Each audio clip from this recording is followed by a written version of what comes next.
Praise the Lord. இந்த September மாதத்தில் 4ஆம் தேதியாகிய இந்த புதன்கிழமையின் காலை வேளையில் தேவ சமூகத்தில் வந்திருக்கிற ஒவ்வொருவரையும் கர்த்தர் தாமே ஆசீர்வதிப்பாராக.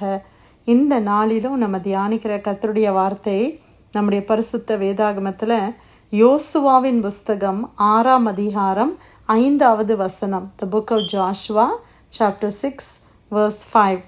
அவர்கள் அந்த கொம்புகளினால் நெடுந்தொணி இடும்போதும் நீங்கள் எக்கால சத்தத்தை கேட்கும் போதும் ஜனங்கள் எல்லாரும் மகா ஆரவாரத்தோடே ஆர்ப்பரிக்க கடவர்கள்.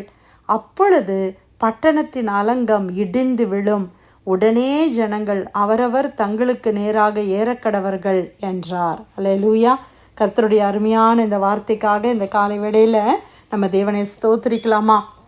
இந்த இடத்துல நம்ம பார்க்கிறோம், இஸ்ரவேல் ஜனங்கள் யோசுவாவினால் வழிநடத்தப்பட்டு வருகிறார்கள்.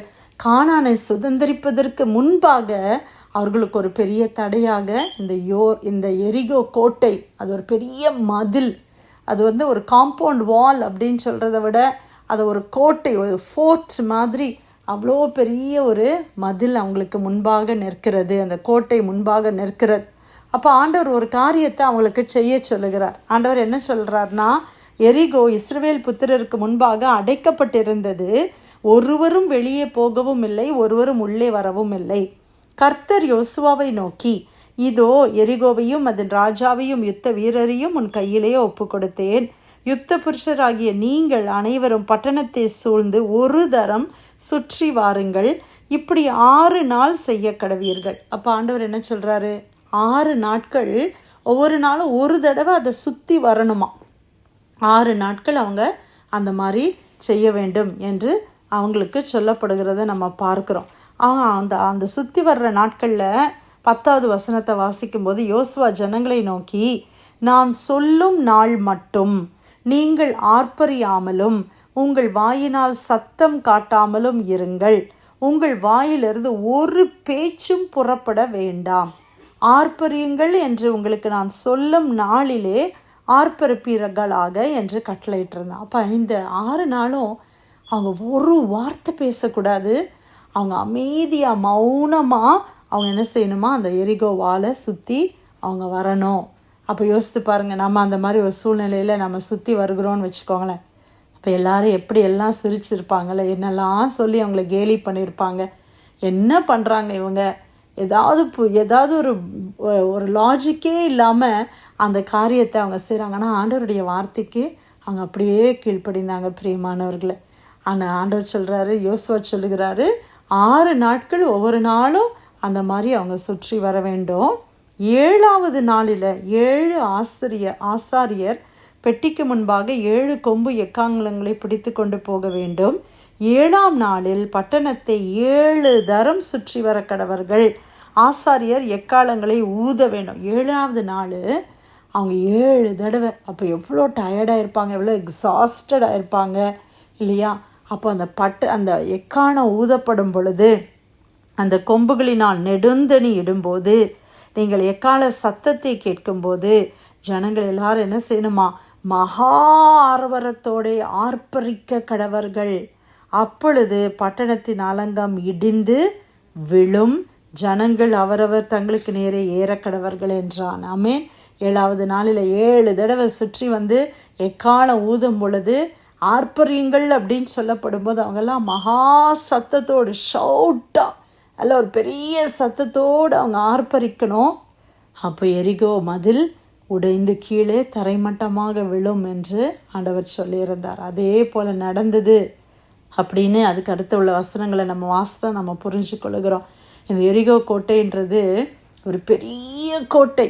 எப்படி நம்மளால் அதை சொல்ல முடியுதுன்னா, அதனுடைய வித்து எவ்வளோ பெருசுனா, அதை நம்ம அண்டர்ஸ்டாண்ட் பண்ணணுன்னா அதுக்கு மேலே தான் ராகாபுடைய வீடு இருந்துச்சு. அப்போ யோசிச்சு பாருங்கள், ஒரு கோட்டைக்கு மேலே வீடுகளை கட்டி அவங்க குடியிருக்கிறாங்கன்னா அந்த கோட்டை, அந்த சுவர், அந்த தடுப்பு சுவர் எவ்வளோ பெருசாக இருந்திருக்கும் இல்லையா?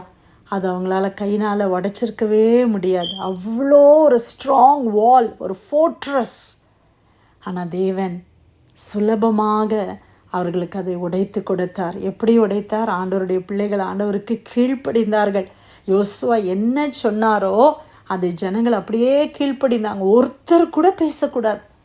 இப்போ பெண்களாக இருக்கட்டும், சிறு பிள்ளைங்களாக இருக்கட்டும், எல்லாரும் அமைதியாக, யுத்த புருஷர்னு போடப்பட்டிருக்குது. ஆனால் எல்லாம் அமைதியாக அவங்க என்ன செய்தாங்களாம், அந்த அந்த வாலை அவங்க சுற்றி வருகிறார்கள். ஹல்லேலூயா. 7வது நாளில் சத்தம் போடுங்க, ஆர்ப்பரிங்கன்னு சொன்ன உடனே ஆர்ப்பரிக்கிறார்கள். நல்லா சத்தமாக கம்பீர சத்தமிட்டு ஆர்ப்பரித்தாங்க. அது எதை குறிக்கிறது? ஒரு ஷவுட் ஆஃப் ஃபெய்த். அவங்களுக்குள்ளே இருந்த ஒரு விசுவாசம். அவங்க தேவனை அப்படியே விசுவாசித்தாங்க, தேவனை அப்படியே நம்பினாங்க. அவங்க அவங்களுடைய நாலேஜை யூஸ் பண்ணி, பிரெயினை யூஸ் பண்ணி, இது எப்படி நடக்கும், நம்ம சத்தம் போடுறதுக்கும் அது விழுறதுக்கும் என்ன கனெக்ஷன் இருக்குது அப்படின்னு ஒருத்தர் கூட பேசலை. இன்றைக்கி நிறைய நேரம் நம்மளுடைய ஆசீர்வாதத்தை நம்ம பெற்றுக்கொள்ளாமல் போகிறதுக்கு நம்ம என்ன செய்கிறோம், ரொம்ப டவுட் பண்ணுறோம். அப்படி தானே பிரியமானவர்கள்? இது எப்படி நடக்கும், என்ன இது சத்தம் போட்டு ஜெபம் பண்ணால் கேட்கப்படும்னு சொல்கிறாங்க, எப்படி பாட்டு பாடினா இல்லை துதிச்சா கோட்டெல்லாம் இடிஞ்சு விழுன்னு சொல்கிறாங்களே, இது எப்படி நடக்கும், அது எப்படி நடக்கும்னு சொல்லி நம்ம ரொம்ப யோசிக்கிறோம். நம்ம ரொம்ப ஓவர் திங்க் பண்ணி தான் நிறைய நேரத்தில் என்ன பண்ணிடுறோம், ஆண்டவருடைய சிம்பிள் திங்ஸ், ஆண்டவர் நமக்கு சொல்கிறது சிம்பிளாக இருக்குது. ஆனால் இந்த சிம்பிளான காரியத்தை நம்மளால் என்ன பண்ண முடியல, ஒபே பண்ண முடியல.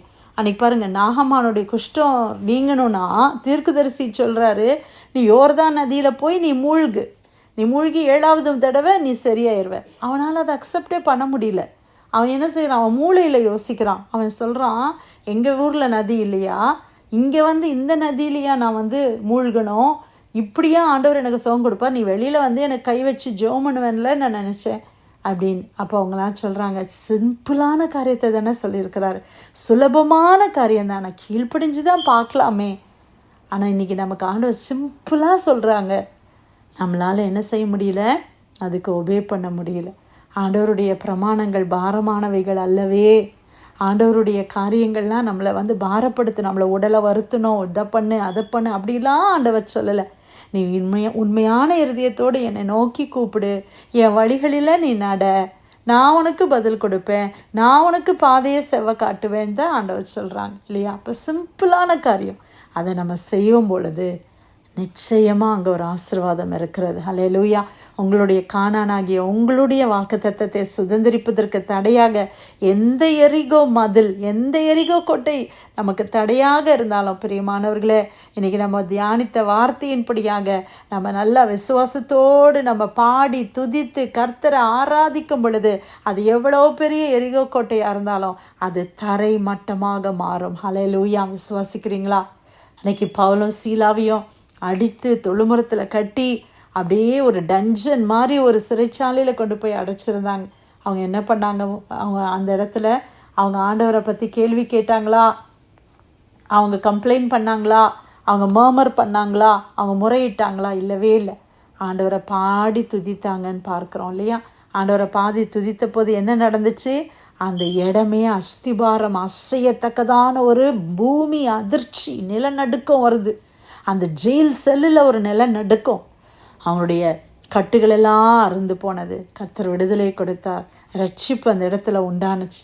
நம்ம துதித்து பாடும்போது நம்முடைய கட்டுகள் அறுக்கப்படும், எரிகோ கோட்டைகள் உடையும். எல்லாம் ஆண்டவரை பாடி துதிங்க. கஷ்டமான சூழ்நிலையாக இருக்குதா, ஜெபிக்கவே முடியலையா, பாட்டை போட்டு ஏதாவது ஒரு சாங்ஸை ப்ளே பண்ணி அப்படியே அந்த அட்மாஸ்ஃபியரை நீங்கள் வாங்க. ஆண்டவரை ஆராதிக்கும் போது, ஆண்டவரை துதிக்கும் போது நிச்சயமாக ஒரு விடுதலை. ஹாஸ்பிட்டல் பெட்டில் இருக்கிறீங்களா, இல்லை டாக்டர்ஸுடைய ரிப்போர்ட் எப்படியோ இருக்குதா, இல்லை குடும்ப சூழ்நிலைகள் வித்தியாசமாக இருக்குதா, பிரியமானவர்களே, நல்லா துதிங்க. ஆண்டவரே ஸ்தோத்திரம்னு சொல்லுங்கள். கர்த்தரை நான் காலத்தில் ஸ்தோத்திரிப்பேன், அவருடைய துதி எப்போது என் வாயில் இருக்கும். தாவீது கஷ்டமான சூழ்நிலையில் அதை சொல்கிறார். கஷ்டமான சூழ்நிலையில் நம்மளை ஃபோர்ஸ் பண்ணி நம்ம துதிக்கும் போது நிச்சயமாக காரியங்கள் மாறுதலாய் முடியும். எரிகோ கோட்டைகள் தரை மட்டமாகும். கானானை நாம் சுதந்திரித்து கொள்ள முடியும். ஹல்லேலூயா. யோசுவா 6ஆம் அதிகாரம் 5ஆம் வசனம், அவர்கள் அந்த கொம்புகளினால் நெடுந்தணி இடும் பொழுது நீங்கள் எக்கால சத்தத்தை கேட்கும்போது ஜனங்கள் எல்லாரும் மகாரவரத்தோடு ஆர்ப்பரிக்க கடவர்கள். அப்பொழுது பட்டணத்தின் அலங்கம் இடிந்து விழும், உடனே ஜனங்கள் அவரவர் தங்களுக்கு நேராக ஏறக்கடவர்கள் என்றார். கர்த்தர் கொடுத்த வார்த்தைக்காக நன்றி செலுத்தி பிரேயர் லைனில் வந்திருக்கிற யாராவது ஒருத்தர் நம்ம ஜெபிக்கலாமா?